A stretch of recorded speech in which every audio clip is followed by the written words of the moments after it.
Good morning, good afternoon, good evening, wherever you are in the world, and welcome to episode 30 of the ESG Show. Now, today we're talking about the European Green Deal, what it means for Europe and abroad, and we're going to throw in a little bit of futurology on its impact on the global supply chain in the near future. Now, not everyone likes GDPR, but one thing I can say for sure is that it did set the pace for privacy regulation around the world. Now the EU is looking to do it again with a whole raft of regulations. For example, today the EU AI Act is trying to has gone through. Also, there is the EU Green Deal. Now, I'll tell you a little bit about the EU Green Deals. It consists of policies. Of a number of policies designed by the EU Commission with the aim of making the EU climate friendly by 2050.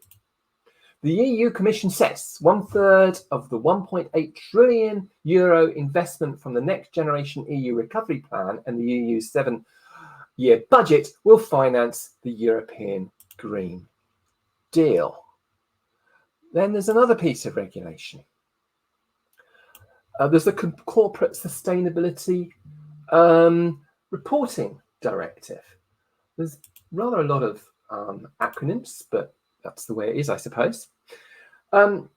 This was entered into force in January 2023, and the EU says that the idea is to modernise and strengthen the rules concerning the social and environmental information that companies have to report on. Then there is something a little bit more contentious, which is the Corporate Sustainability Due Diligence Directive, or CSDDD. This is a due diligence legislation. I'll just call it up because it is a bit of a mouthful, relating to human rights in the supply chain, but it has become embroiled in political divisions, and EU member states have been arguing over this today.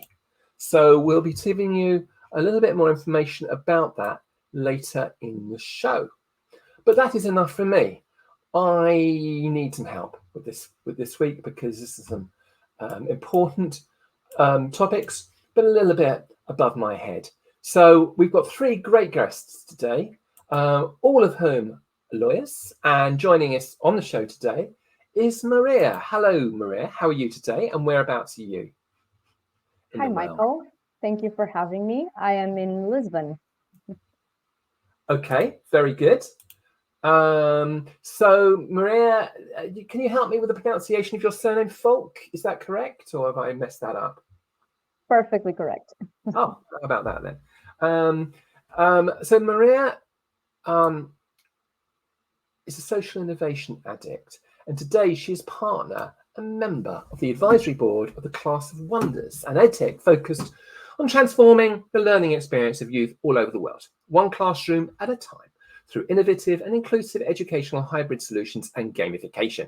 She's also deeply involved with the Free World, a global NGO focused on self-empowerment that helps to achieve emotional, physical, and financial freedom as a catalyst for impact in communities. She's also an associate for Nova Business Human Rights and the Environment Knowledge Centre at Universidade Nova de Lisboa, Faculty of Law.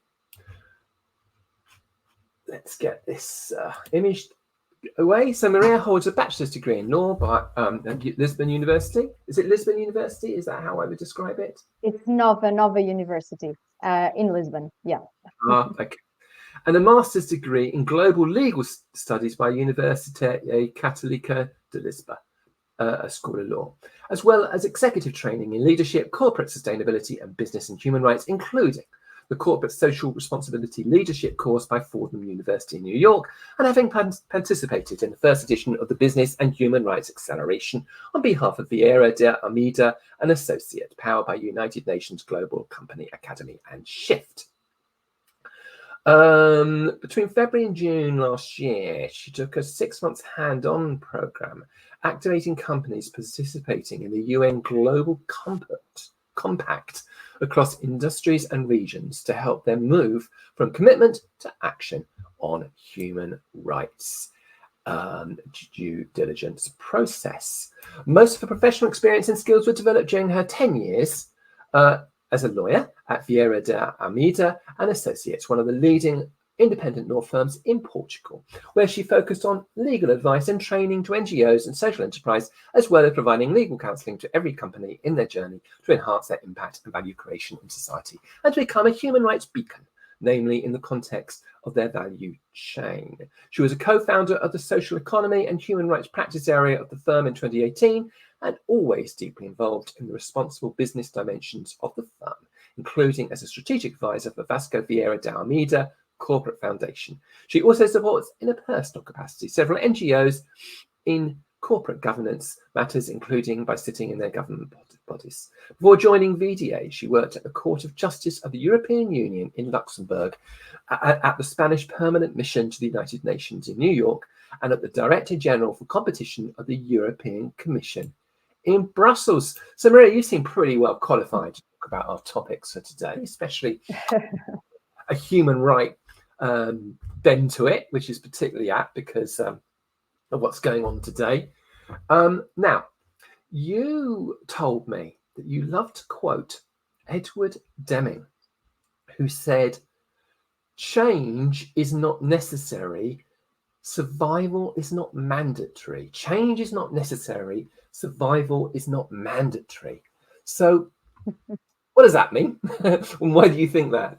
Why is that so? Why does that resonate with you?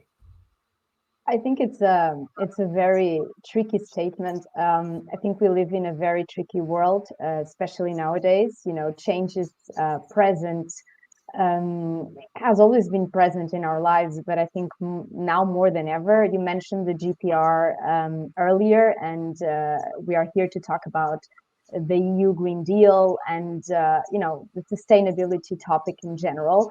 And I think one of the things that made us and forced us into is to change our paradigm of behaviors as citizens and as companies as well.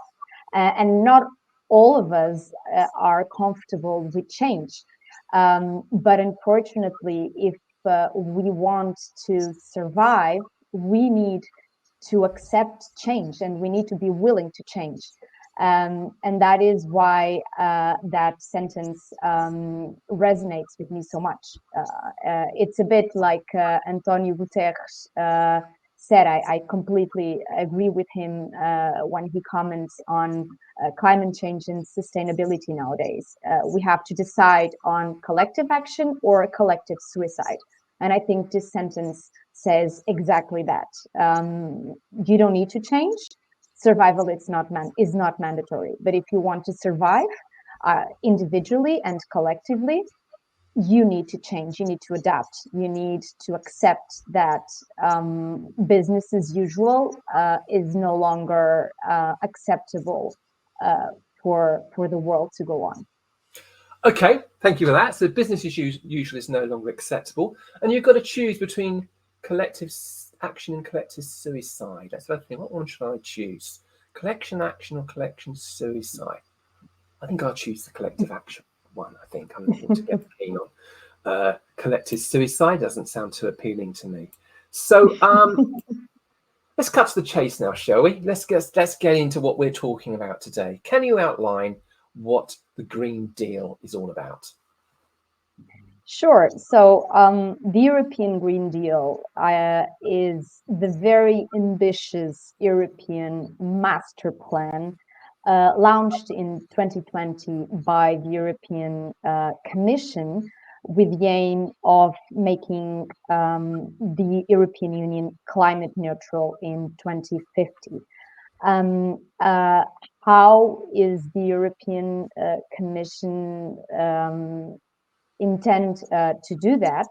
Through a series of policies that then are break down into regulations and other legal instruments,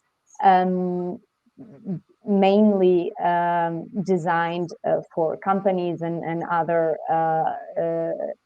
stakeholders in the communities, so that we as a civil society are able to achieve this very, very ambitious goal. I love the way that Ursula von der Leyen put it at the moment when she said that this was our man on the moon moment in terms of sustainability. It is very ambitious, and this also explains the struggle to approve some of the legal instruments that have encounter more political obstacles that we will be talking about today. But I think probably we should leave it for later. Indeed. Well, thank you very much for that, Maria. And Maria will be joining us again shortly. Also on the show today is Angela Lucas. Hello, Angela. How are you today? Hello, Michael. Very well. How are you? Yeah, I'm great. And where are you today? I'm also sitting in Lisbon, like Maria. Sunny Lisbon. Okay, right. So Angela Lucas is a founding partner, board member, and executive director of the Land Fund, a real estate sustainable investment fund based on the acquisition and sustainable management of land and the mission of contributing to climate change mitigation and adaptation, promoting ecosystem and biodiversity protection and restoration. She also acts as an advisor and researcher for Católica Lisbon School of Business and Economics, Centre for Responsible Business and Leadership on the topic sustainability, ESG, and sustainable development goals in Portuguese companies. She holds a degree in law from University of Lisbon and a master's degree in administration law, awarded merit, from Católica Lisbon School of Business and Economics, Centre for Responsible Business and Leadership on the topic sustainability, ESG, and sustainable development goals in Portuguese companies. I beg your pardon, I've just read the last line twice. Sorry about that. Oh dear, back to school for me. Let's start again. She holds a degree in law from University of Lisbon and a master's degree in administration law from Católica University School of Law, Lisbon, as well as a postgraduate studies in environmental law and urban planning, having also attended the executive program Women on Boards, Executive Education, Sustainability, ESG, and Sustainability Capitalism. Being a lawyer with over 15 years of experience in environmental law at a leading independent Portuguese law firm, Vieira de Almeida and Associados, and at the European Commission in Brussels in climate change and territorial planning in several sectors, as well as a former advisor and chief of staff substitute of the Minister for the Environment and Climate Action of the Portuguese government in areas such as climate change, energy, circular economy, wastewater resources and water reuse, industrial emissions, geological resources, brownfields and contamination, forestry and nature conservation. Angela is above all an ESG enthusiast. So Angela, I'm glad you're an ESG enthusiast. And you say you have 15 years of experience in environmental law. So let me see, that means 2009, I think you must have kicked off around about then. It was actually 2008. 2008, a year I remember very, very well for the collapse of Lehman Brothers and all that stuff. Yes. So 15 years ago, it must have felt a little bit hopeless, didn't it? And I mean, in those days, the cost of energy from wind and solar, I'm sure, is an order of magnitude greater than it is now. Are you more or less optimistic today about humanity winning the war against climate change? Oh, I'm very optimistic, I must say. But going back to your question, it was actually very exotic to work in environmental law. Everyone was always very amazed. Oh, you work with environmental law, but what does that exactly means? And so all these years that passed, it's been a great change because of all the awareness and concern that people have nowadays following all the IPCC reports, the UN's position on these matters, and people and companies are more and more aware and concerned, as I was saying, with these topics. So I'm not an alien anymore, or that much of an alien anymore, at least. So more from a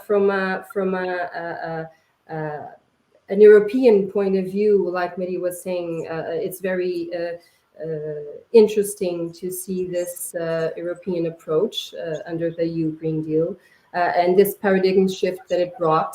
And with all the different pieces of this puzzle of legislation that comprises all this shift, it's been very, very interesting how the approach has changed. And I can give you an example. I mean, you during my very, very nice of you for the introduction that you made. I'm setting up now at this moment a climate fund, so a fund that is focused on restoring ecosystems, enhancing biodiversity, capturing carbon, enhancing all the ecosystem services, and having this positive social and economic impact in local communities.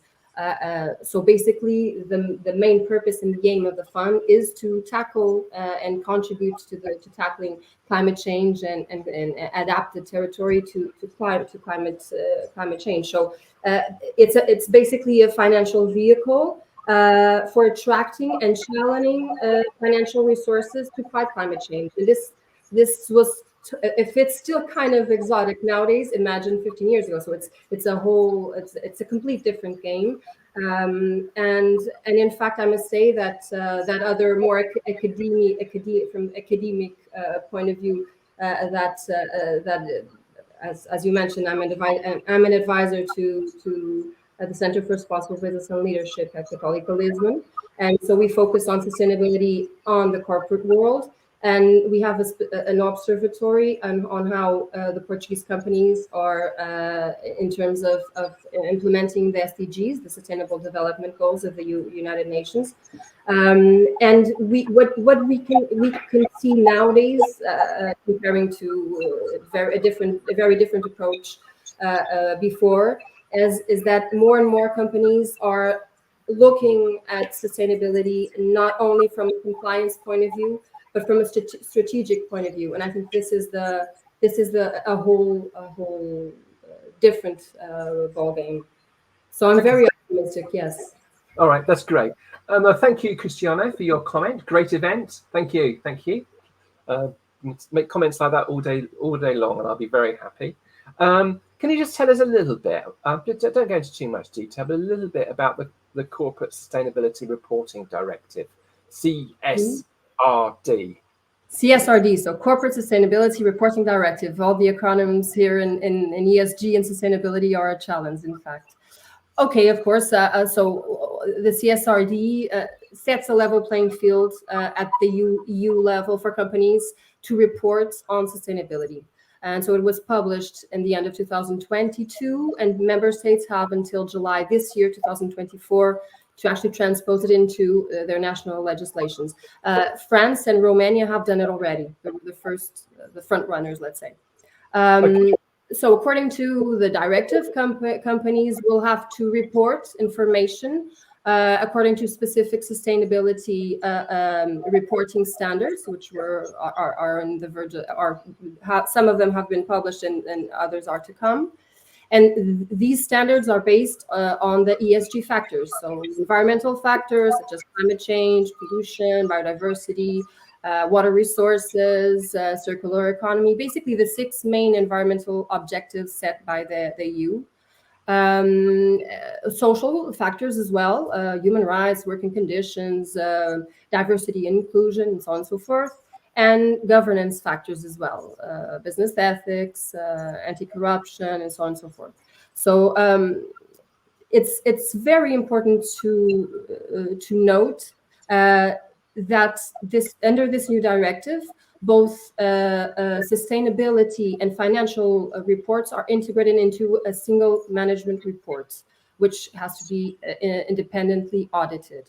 And this is so it puts on the same level of importance, both not only financial information, which we had already, but also a sustainable information. And so basically, it makes it transparent for stakeholders, including investors, to identify and compare sustainable performance of the different companies, and some of them competitors. So it's very important for companies to deliver. But very important as well. Now, that's my last remark for now. Is that it sets reporting obligations. It does not oblige companies to adopt sustainable conduct. It does oblige, but it does oblige them to be transparent about it. So the focus here is transparency in order to have information that is comparable, consistent, and reliable for all the stakeholders. Okay, thank you for that. Also joining us today is Rita. Hello, Rita. Now, Hi, Rita, Michael. you've had a bit of a journey, haven't you? I think you're at the airport in Madrid at the moment. I'm in Madrid. That's right. Right, and nice that it's great news that you're able to join us. It's a pleasure. And I hope you had a good flight. So Rita Rendeiro, have I said that correctly? Yeah, that's not bad. Okay. Is a partner at law firm CCSL SL Advocados. Have I said that correctly? Yeah. Where she heads finance, regulatory, and sustainable practice. She holds a degree in law from University Nova de Lisboa, an LMM from the University Católica Portuguese, and executive training in sustainable finance from the University of Cambridge. She is a certified ESG analyst, specialist in financial and regulatory law, and she has over 16 years of experience in the legal area. Financial and regulatory in Portugal and abroad, having worked with law firms with international presence in the Portuguese capital markets regulator and international banks, and an asset manager. She is the current president of Directive, an NGO dedicated to the creation of positive and supportive mental health culture in the Portuguese legal community. So, Rita, it's interesting that you work with an NGO dedicated to supporting the mental health culture in the Portuguese legal community.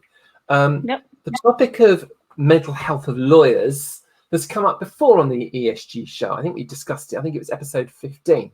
And I must admit, I was a little bit sarcastic at the time, shedding crocodile tears about lawyers, about the plight of lawyers. But as you're bringing the topic up for the second time, it seems to me that this is obviously an important issue. So how big an issue is this?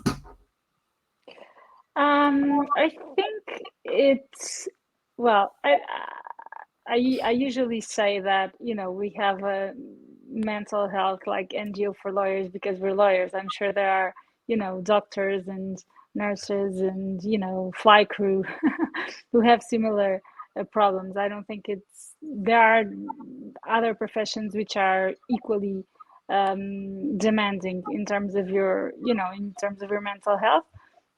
But obviously, the way in which lawyers operate and the fact that you are in the services industry, that you are a client-facing profession, there's a lot of competition in the market. The hours are long, so there were a number of additional risk factors, I guess, that created a reason for concern. And actually, after the pandemic, people were suddenly being more open about these issues and discussing them, more openly, basically. And I think it was very obvious that that was an issue that needed to be discussed in more brought up in the open, so that people could come out, not feel any sort of how can I say it, limitation in terms of sharing, of looking for help. And that's where this NGO kicks in, because basically it just promotes the debate around these issues and tries to create channels so that people can look for help and can, in their daily lives, basically as lawyers, implement healthier ways of working and relating with their colleagues and clients. And that was the main idea. All right, thank you for that. So you must forgive me. It gets confusing with all these acronyms. But Maria has talked about the Green Deal, and Angela has talked about Corporate Sustainability Reporting Directive.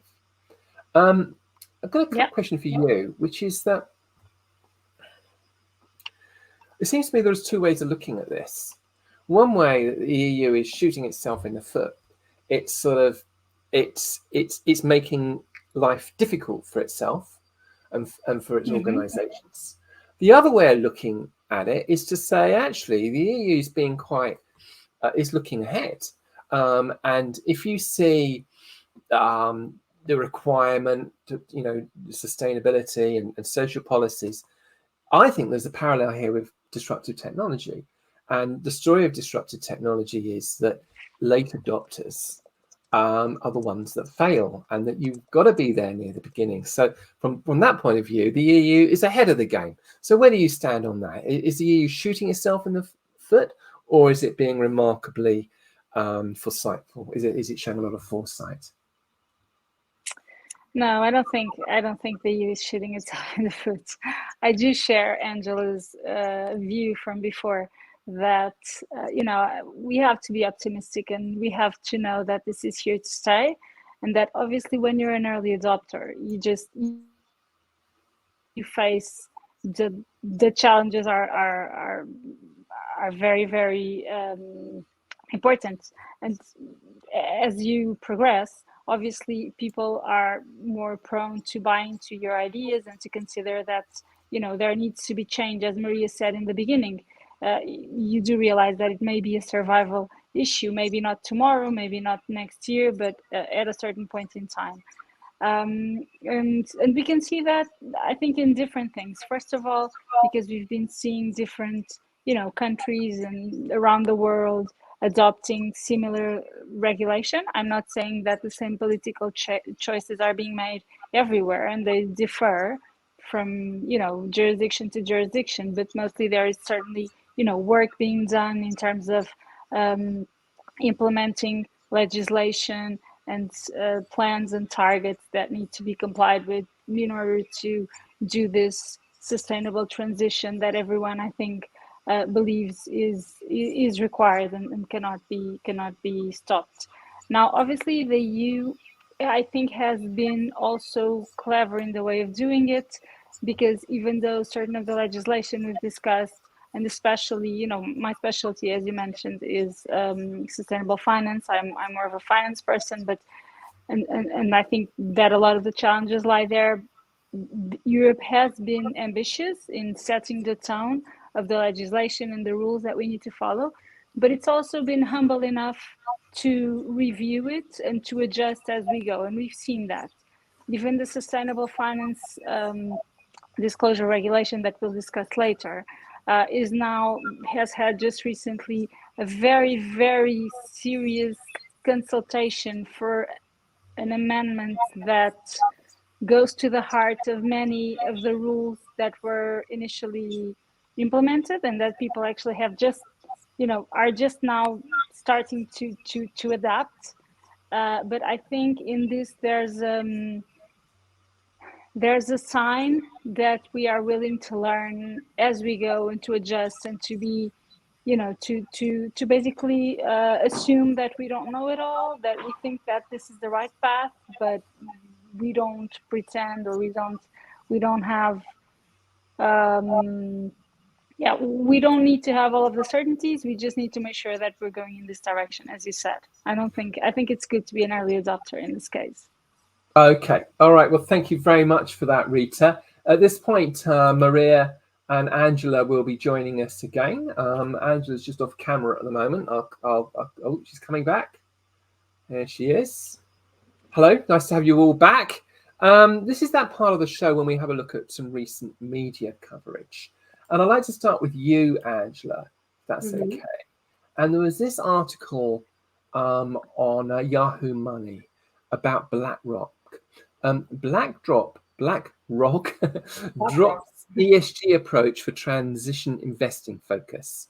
So as I understand it, what BlackRock is doing is it's putting less emphasis on the S and more on the E in ESG. And Larry Fink, the CEO of BlackRock, is famous as an ESG advocate. And now, I suppose, as it were, he's thinking. If you see what I did there, Angela, he's thinking about scrapping the S. Well, what are your thoughts about this? Well, I think this is actually a reaction on the backlash that ESG has been facing. Well, in the US, with all this politicization of the issue, unfortunately, and with right-wing politicians in the USA being very woke critics, and so I think this is just a woke backlash, but it's of course very, very important. It's very interesting because when this report, this article is very recent. I think it's last week's. But in fact, it reminded me right away of this piece, this article, very interesting article that The Economist published back in 2022, around a year and a half ago. Very critical on the ESG approach, whereas maybe according to this view, everyone should focus more on the E, on the environment, because I think that's obviously environmental KPIs and indicators are more easily and objectively measurable than when comparing to other ESG factors, social factors, even governance factors. So I think it's normal that in a way, because all of the environmental legislation came from decades ago in some cases, that we are a bit well ahead than other ESG factors, and I think this is a reaction to the backlash. I think I understand the reasoning is that we should focus on what we can do best, and facing what is believed to be the main problem humanity is facing nowadays, which is climate change. But I think it's a narrow view to what we can do in this transitioning. I think instead of calling it ESG and calling it the transitioning investing, like BlackRock is calling it now, it's actually a rebranding. It's a way of rebranding it, and that just to mention that article that I mentioned of The Economist actually even suggested that we should narrow the E even more. So E shouldn't stand for environment. It should stand, according to them, to emissions, in order to be very objective. The point is that we can lose the umbrella view if we focus only in this specific approach and area. That's my feeling about it. So I understand from a US perspective. Thankfully, here in Europe, I think we're having a very much broader and holistic approach that, for me, makes more sense. If you're doing it, it might as well be doing it right from scratch and not going. All right. Okay. Thank you for that, Angela. That's great. Now, Maria, we normally do at this point is talk about media stories, but we got something that's happening at the moment, which is the let's get the acronym right. Well, you can fill me in. I won't bother. I'm going to hand over to you. So please explain what's going on. And this is the Due Diligence Directive, which relates to human rights, which of course is an area where you've done a lot of work. The CSDDD or the CSDDD. Yes, Michael, today was supposed to be a very big day for this piece of legislation. But unfortunately, today was one more day where the European Council managed to push away this decision of approval. We are now supposed to see a final decision on the approval by the European Council of this piece of legislation on the 15th of March, this Friday. And we shall have our answer on whether the European Council will or will not allow for this paradigm shift piece of legislation to get the support of the European Council, which would allow it to move forward to the plenary vote by the European Parliament and probably get approved before the European elections in June. But before we dive into that, why is this so important, and what is this exactly, Michael? This is the Corporate Sustainability Due Diligence Directive.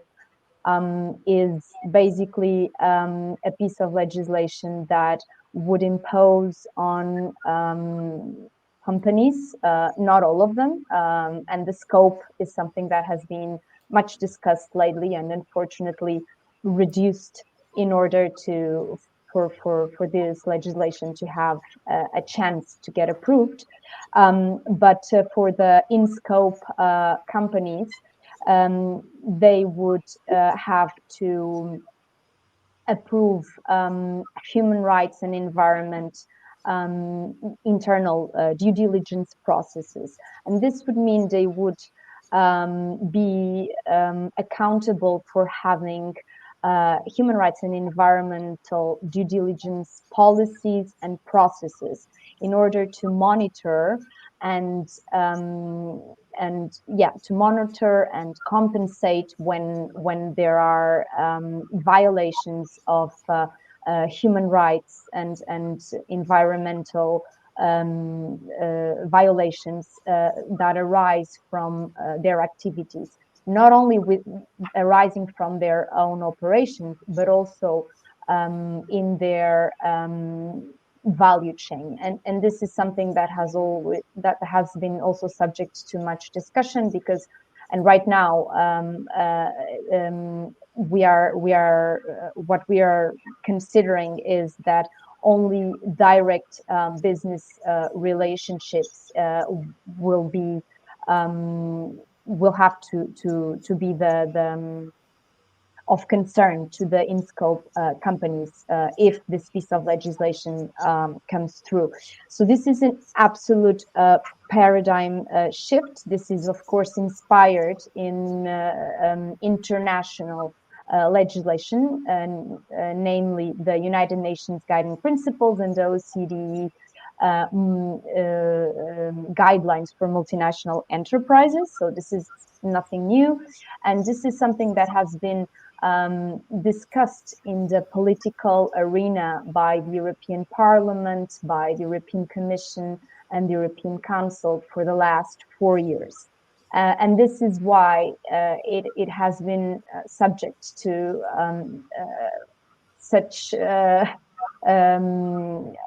debate also in social media and so on, because as Lara Wolters, who is the rapporteur for the Corporate Sustainability Due Diligence Director at the European Parliament, put it in her press conference late February, it would represent a huge disrespect for the other European institutions, namely the European Parliament and the European Commission, that after all the negotiations that have taken place so far, that the European Council now just votes against this piece of legislation at such a late stage of negotiations. And the other thing that it's very interesting to observe is that, unlike what we might expect, this is a piece of legislation that gathers huge support from German businesses apparently, there is evidence that German businesses want a law, and Germany was the first country who opposed to the law in the European Council, followed by Italy. Then France also tried to reduce immensely the scope of the law, and lately Austria also shared some concerns. So these are the main countries in the European Council who are trying to block this piece of legislation. But in terms of support, there is evidence that German businesses want a law, Nordic businesses want a law, investors want a law, civil society wants a law, sustainability professionals want a law, and the other European institutions want a law. So this is mainly politics. This is down to politics, basically, if this piece of legislation doesn't come through. So the politicians are getting in the way then, effectively. Exactly. Right. Okay. Well, thank you for that, Maria. And oh, by the way, Leanne Hickman, you asked a question. Can you post links to the 2 articles mentioned? That's been done. And you also asked, do your esteemed guests foresee remaining foresee that the S remaining in the ESG? I think that's what she's saying. Yeah, I think, is the S going to be removed from an ESG, do you think? Especially in the United States? Very quick. I don't want to go into a lot of depth on this one. If you could just try and give me 30 seconds. Very quickly. No, I don't think DS is going to be removed. Basically, we are seeing that although this piece of legislation is being, at European level, is being very controversial, we've seen that other member states at national levels, such as Germany, the Netherlands, and France, have already approved these types of legislations. And companies, because of that, not only because of national pieces of legislation, but because they have the expectation that at some point along the way, Europe will approve a version of this legislation. They are already preparing for these kind of obligations from a social perspective as well. So I don't think the social aspect of ESG will disappear. All right. Okay. Thank you for that. So, Rita, now you spotted an article on the link between ESG and business profitability based on an IBM survey, I believe, which, alas, I don't seem to be able to remove the slides, so you can't read the article. You'll have to take my word for it. It says businesses embedding sustainability, outperforming on profitability and talent attraction. So can you enlighten us on this one? Sure, will do. Just a very, very quick note just on the previous discussion that Maria was commenting on. There was this very interesting line that I read somewhere, and I think it was an asset manager, and they said, and about the question that the guest did, they used to say sustainability is what we do and ESG is how we do it. So I think it's important to have this sort of view on why we're doing what we're doing. And I think that's also important in terms of this piece of news that you're sharing, because we can be talking about different things when we say that sustainability generates more revenues or a higher profit. And that basically is also on the basis of the reason why back in 2019, and one of the first pieces that the European Union adopted was the SFDR. First of all, because it was a regulation, and so it was applicable directly into the states. What were those letters again? The SFDR. The SFDR, the Sustainable Finance Disclosure Regulation, being a regulation, it does not have the challenges that Maria and Angela were discussing about the CSRD and the CSDDD. Those need to be transposed into the laws of each country, whereas the regulations apply directly. And this one in specifically, mandating the disclosure of financial information and sustainability related information is very important to create transparency and fight greenwashing.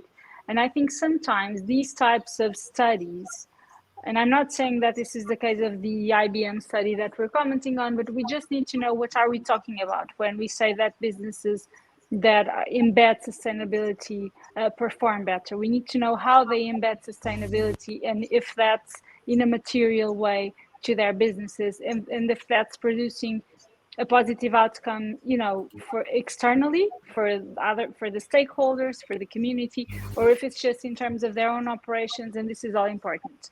Now, focusing on the article, these CEOs that have been interviewed, they say actually that there are reasons to believe that sustainability benefits their businesses.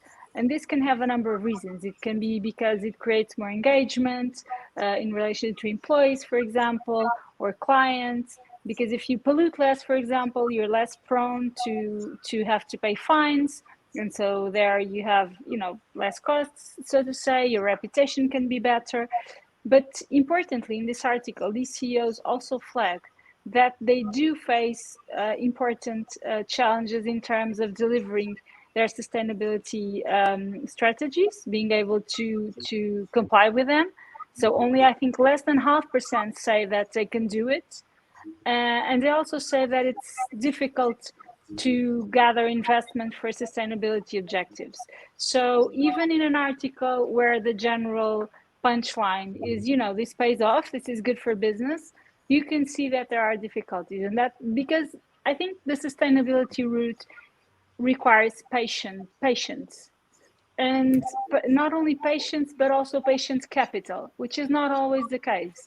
So even investors, and I think this is an important shift in mindset, and can be a real, obstacle and challenge, is that we need to find ways, and it cannot be through philanthropy. It needs to be through the market. It needs to be, real investors, arm's length deals, and we need to structure these so that we can actually fund these initiatives, because they will pay off at a certain point in time, but the logic is just different from the one that we're used to. It's not quick money, it's not the stock market. And I think this would be what I would take from this article. I wouldn't take it too seriously. There have been different articles from Harvard Business School, from the Financial Times, saying that, that there are reasons to believe that sustainability generates higher profits or more resilient investment funds and, similar allegations. I think we need to be very careful understanding what are these surveys talking about, basically. All right. Okay, thank you for that. And Dawn made a comment which was something very similar to what I was going to say, which is your comment: sustainability is what we do, in ESG is how we do it. Is quite nice, isn't it? I think it's a nice turn of phrase, that. Okay, I'm going to be talking to Maria for a few minutes. Maria, we're running a little bit over. We're running quite a lot over. So I would ask you, if at all possible, to try and make your answers as quick as possible. So we've already talked about the European Green Deal as a CWD. I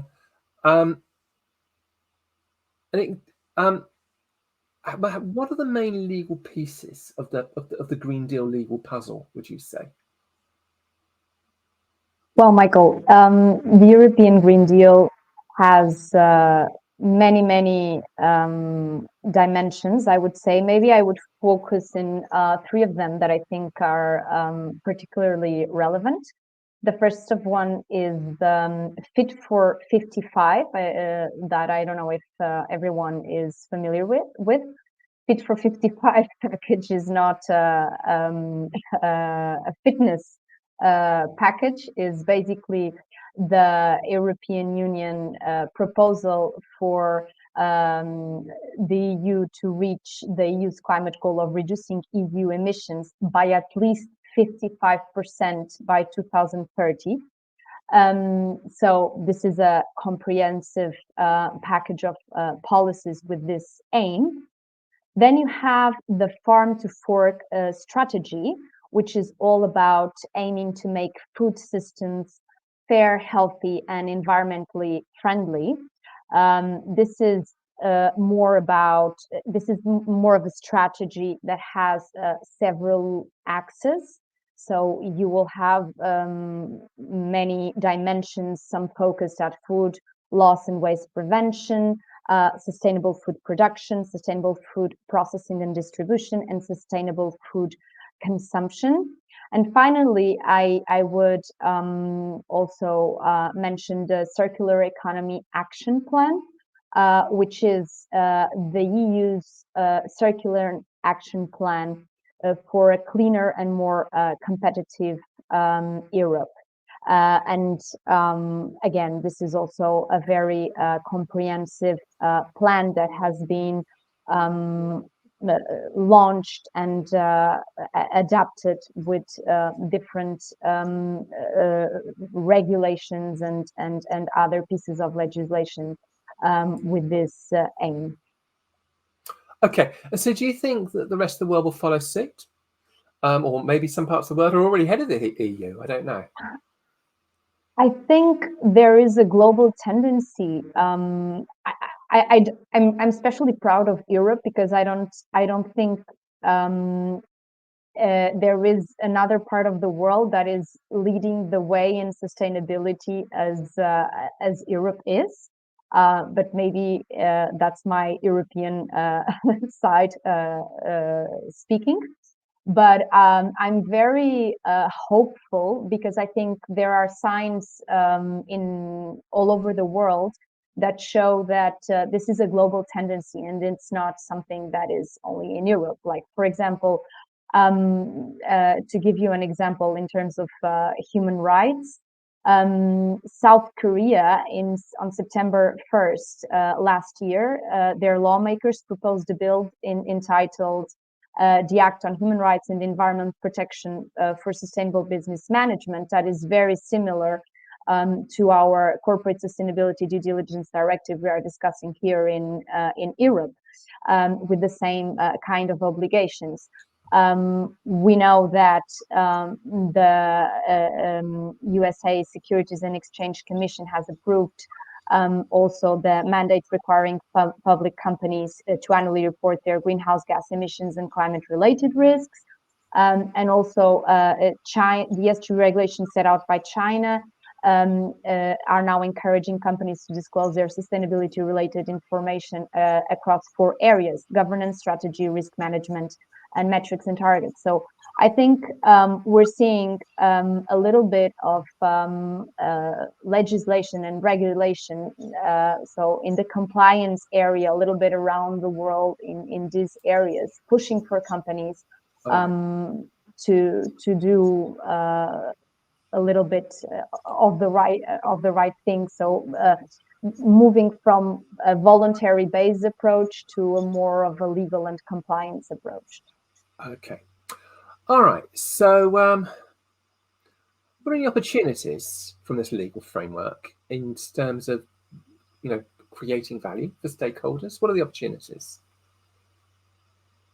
I think the opportunities are immense. I mean, going back to what we were discussing earlier, there are lots of case studies of great companies. I'm going to mention Unilever or Patagonia that shows that when you focus on a sustainability approach with ESG strategies, and stakeholder value, that also benefits your shareholders and benefits everyone in general. And I think if you have a little push from legislation to do so, there is a little bit of incentive to start taking these things seriously. But I think the approach has to be beyond compliance, because if you have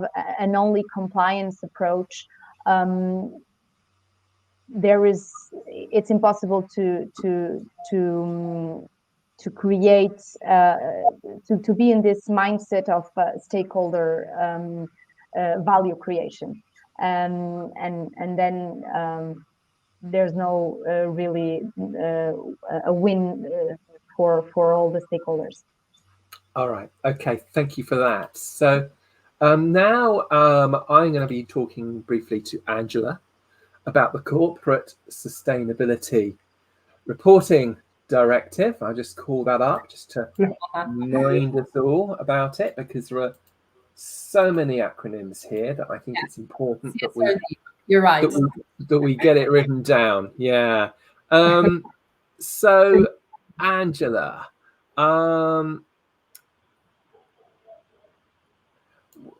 how are carbon emissions related concerns addressed in this? I'm not going to say it. Am I? Yes, I am. Corporate Sustainability Reporting Directive. How are carbon emission related concerns addressed in it? Well, by the end of the show, you'll know all the acronyms, Michael. Worry not. Well, so CSRD and carbon emissions. I think that's what you asked, right? Yeah. Okay, so companies will have to report under the CSRD and considering the sustainability reporting standards that are set already. They will have to report on the environmental topic, and under the environmental topic, you have, of course, the climate change topic. So companies will have to report, for example, if they have a transition plan in place regarding climate change. Which are their if any, policies relating to climate change and climate mitigation and adaptation. They will have to report whether they have or not any targets set, corporate targets regarding emission reductions and so on and so forth. Which are their total greenhouse gas emissions regarding all the different 3 scopes. I'm not sure if everyone's aware about the emission scopes, but so you have scope 1, which refers to direct emissions from a specific company. Scope 2 emissions, which refer to indirect emissions arising from energy consumption. And scope 3, which comprises all the emissions from a company's value chain, be it from a supplier's perspective and from a client's perspective. So it's very broad, and companies will have to. There's a whole, a very extensive list of topics in which companies will have to report regarding climate change. If they are using, for example, carbon credits, and which are the origins of those carbon credits, the type of project, whether it's a nature-based project or a technological project, where if they are duly audited, so they will have to be transparent. Again, I refer to my first when I first talked about the CSRD, it's about transparency. So how does this fit into the EU Green Deal? Well, as climate change is one, we mentioned this already, one of the 6 main environmental objectives set by the European Union. Actually, under the EU taxonomy, you have 6 of them, and one of them is, of course, climate change, mitigation and adaptation. So we have, Marie already mentioned the Fit for 55 package. So we have the European climate law from June 2021. We have, so that sets the climate neutrality target, as Maria mentioned, for 2050, and it's a binding target. I must underline that. And this intermediate target for 2030 on the 55% emission reductions when compared to 1990 levels. So this Fit for 55 package triggered a set of proposals to revise and update the EU legislation to ensure the achievement of this goal. Regarding different topics, land use and forestry, energy efficiency, renewable energy. We have a whole set of new directives the directive on green claims that has been approved already by the European Parliament, a new environmental crime directive, a proposal which has been agreed, provisional political agreement between the Council and the European Commission has already been reached on the certification of carbon removals, nature restoration law, which has been talked a lot about, and so everything mingles together. And again, I think the image of having a puzzle and different pieces that fit in actually helps you see how the specific issue of climate change, of carbon emissions fits into this whole broad approach. Okay. All right. Well, thank you for that, Angela. I'm going to ask you just one more question. But I would really ask if you could make it a super quick reply, which is related to the supply chain. So, you know, a lot of the people who watch the ESG show, we have a global audience for the ESG show all over the world. And I think there's a lot of interest in how ESG regulations in Europe or the United States can affect the supply chain worldwide. So very, very quickly indeed, how does this tie in with the supply chain? And I really appreciate that Scope 3 kind of does, but okay, I'll do my best. The CSRD has a gradual implementation approach, but it aims to apply also to foreign companies. As long as they have, it's a turnover in Europe surpassing 150 million euros, so that's about 165 million US dollars. And so those companies will have to report in Europe on their sustainability performance as of 2028. So the idea again is for investors to be equipped with all the relevant information to identify and compare possible sustainable investments in companies at a level playing field. And this is the EU wishes to be to set the scene and to be the front runner internationally, but as data protection that you mentioned at the beginning, here as well, Europe wishes to have this extraterritorial approach and reach on sustainability. And so this also is related to the fact that large companies having to report, as we mentioned a while ago, on all these different ESG issues. That means they will have to report on their supply chain as well. And again, value chain as a supply chain and clients as well. But the idea is it has this trickle down effect. And sustainability and reporting is going to spread among the economy and larger companies that will be directly obliged to comply with this legislation and with this reporting, with sustainability reporting. They will have to feed on information and data supplied by SMEs. So this means that are within their supply chain. So it's this indirect application to smaller companies and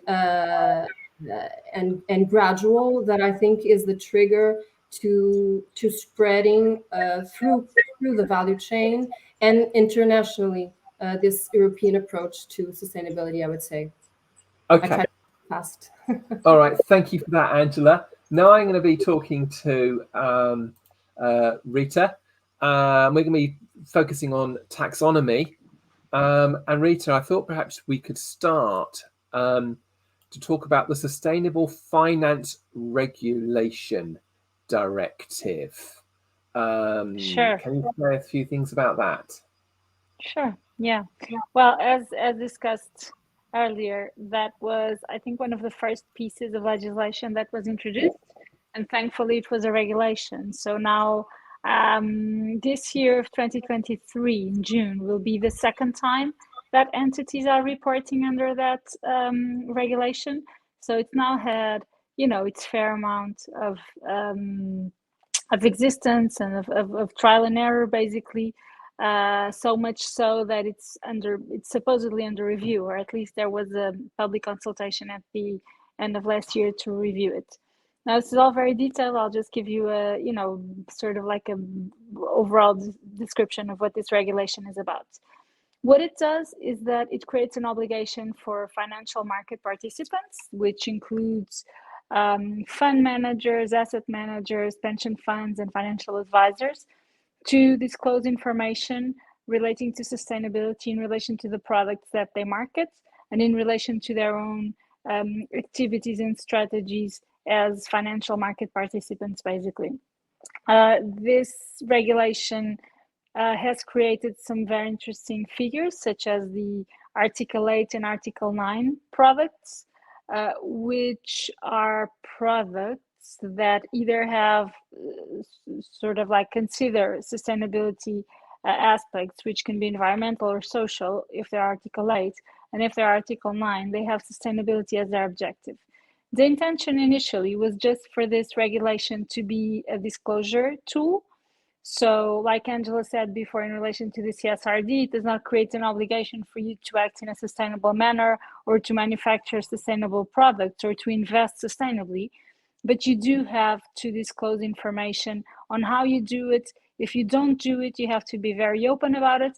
And if you have allegations that you're including, to some extent, sustainability considerations in your investment in the products that you market to clients, then you need to disclose specific information. This needs to be comparable to avoid greenwashing. So everyone needs to disclose on the basis of the same forms that require the same type of information to be provided. The taxonomy, in turn, as you asked before, is it's also regulation, so it applies directly also, and it creates a system of classification of economic activities. It determines that the activities that it contemplates, such as, for example, cement production, or real estate development, or I don't know, electric cars manufacturing, it sets out the criteria that you have to comply with to be able to say and to affirm that you carry out that activity in a sustainable manner. So, for example, it can be, how much are you polluting? What sort of like benchmark are you at? And so on and so forth. And so basically you can disclose under the SFDR using the taxonomy criteria to be able to say that from an environmentally perspective, for example, your products or the investment that your product is doing in a certain activity is sustainable from an environmental perspective. Okay, thank you. And what are the implications for financial organizations? Well, first of all, there are I think considerable compliance costs that derive from this need to report and to disclose information. There are different disclosure obligations. So it's an ongoing obligation. It's something that you have to do when you manufacture the product. It's something that you have to do on an annual basis, just as an entity, the entity level disclosures.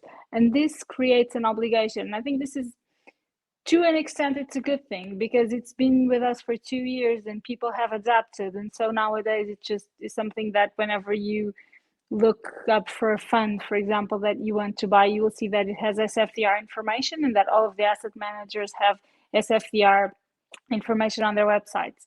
So it's a compliance and a disclosure issue.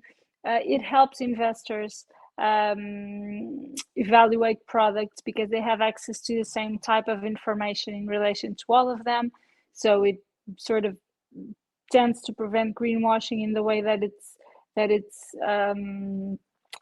built. And then obviously as years go by and people are complying with it, it also helps to generate data and to make sure that people are collecting it, that they are disclosing it, that they're getting better at it. So I think it's important, for greenwashing purposes, for transparency purposes, and it does create more confidence. So hopefully it will help shift, the financial flows towards investments in sustainable activities. That's, I think, the one of the main intentions of this regulation.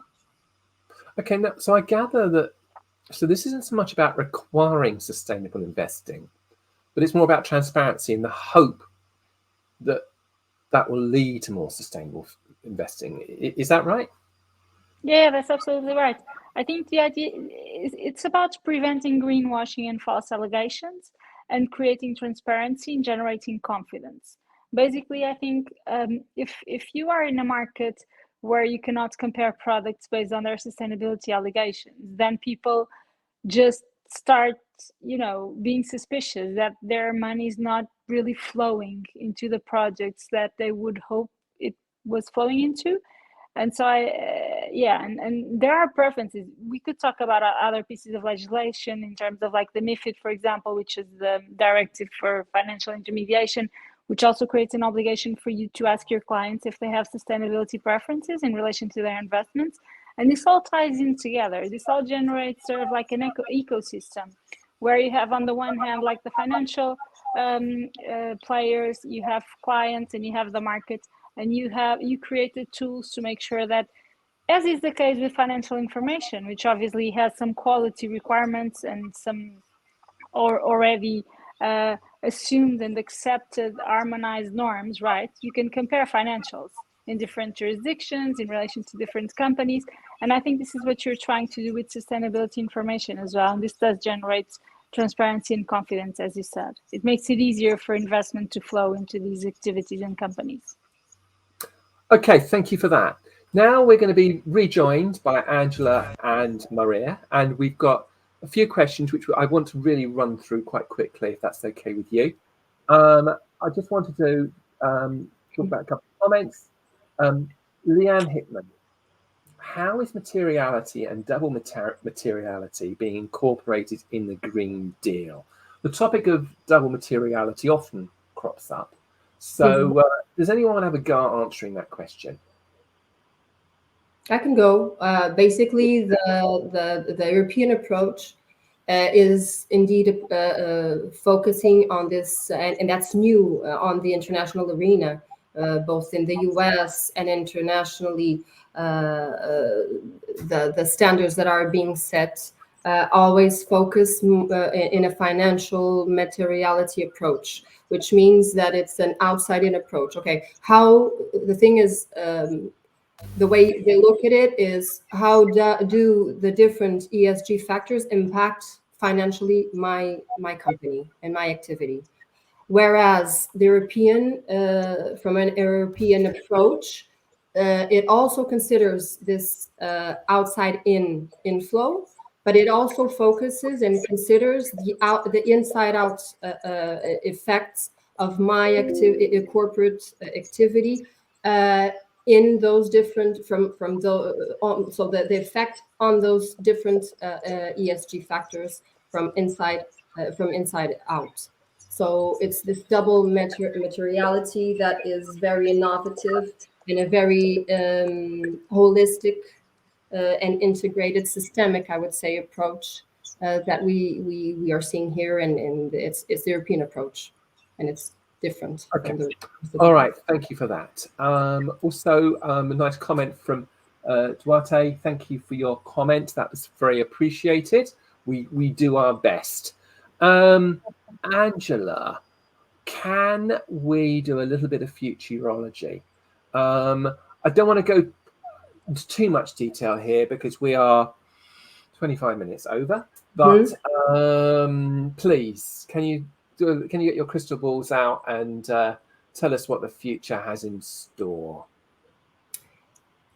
Well, I think the first thing to mention at this point is that in 2024, so as we speak this year, could do, or we could be looking at the year. I don't think we'll ask you to predict what it's going to be like in the year 2300, but 22 only later this year, maybe next year. The thing is that to look forward to later this year, early next year, I think we'll have to. There's a very important milestone that we cannot forget, is the fact that we're having European elections in June. Actually, around the world, half of the world's population basically. It's a busy year for elections, isn't it? Yeah. It's incredible. It's around 4 billion people voting this year. Around 70 countries, but actually just voted in Portugal. Yes, last Sunday. General elections here last Sunday, which can be actually an example of how sometimes people spread their votes, and it's not very obvious what will be the path ahead of us. But the fact that we're having European elections is major, because I think when the Ursula von der Leyen Commission started, it was following the financial crisis, and everything was set to be for everyone to be more open and willing to embrace the sustainability issues. Whereas nowadays, with some hard right approaches throughout Europe, and let's see how the composition of the European Commission will be, we face the possibility of having, to a certain point, a backlash in this frontliner approach that Europe aims to have. So I guess that it would be, if in 1 year or two, trying to answer your question, Michael, we look back and we say, okay, we've been able to stabilize and actually close all the different open doors and windows of all this pieces of legislation of the European Green Deal, explaining to people why this is important, because we can't forget we've been seeing farmers outside against some more innovative approach that Europe has been having. So I guess the challenge is to actually stabilize and set the scene, and if we manage to do that and continue this path, we'll be better off than we are today. So that's my hope. All right, thank you for that. And then I've got one more question for Rita, one more question for Maria, and I would ask you for a very, very quick answer. Rita,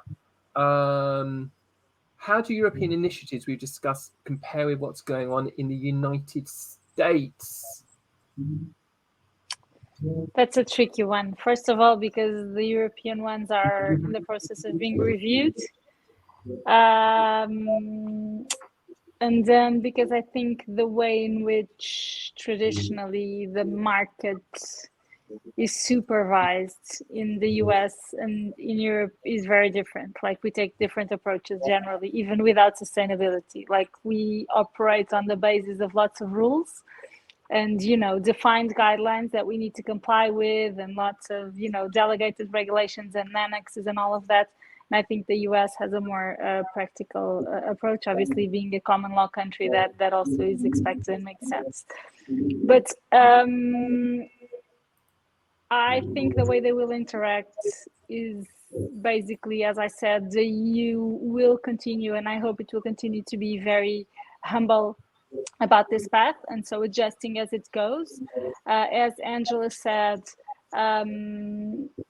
because let's face it, I think the sustainable transition is not an option, as Maria said before, and so this is not a matter of whether it will happen, it's how it will happen.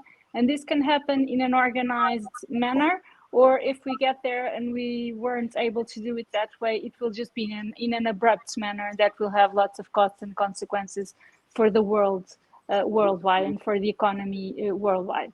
So I think basically if the US takes a more practical approach, my hope is that the EU will adjust.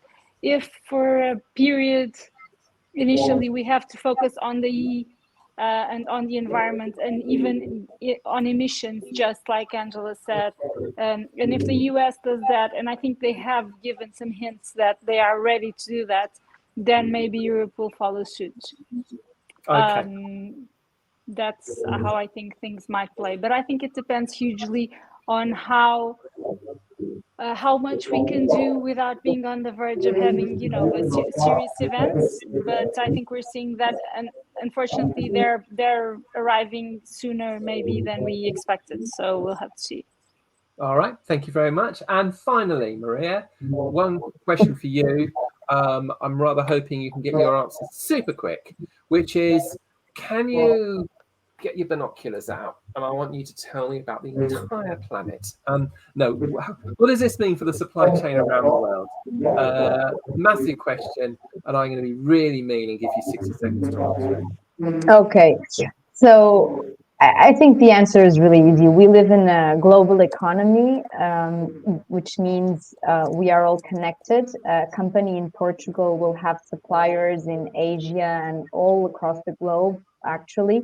And so basically this means we have global supply chains. And so the pack of regulations and legislation that is approved in Europe, it's not just for European companies. It will necessarily have an impact across the globe, and this is why everyone needs to be aware of this. Also, I would like to answer to Angela's question and give my take on the futurology question, because I am also a hopeful person, and I still believe we will have a version of the Corporate Sustainability Due Diligence Directive sometime along this future. And I also believe Europe we will be working on increasing regulating transparency in the financial sector, and working against and working on regulating against greenwashing, namely on ratings and labeling regulation, which we haven't had time to tackle a lot here. But if I would have to say something about legislation futurology in Europe, I would say that's something to expect as well. All right, thank you. Well, I hope you're correct about the Corporate Sustainability Due Diligence Directive, CSDDD, quite a mouthful.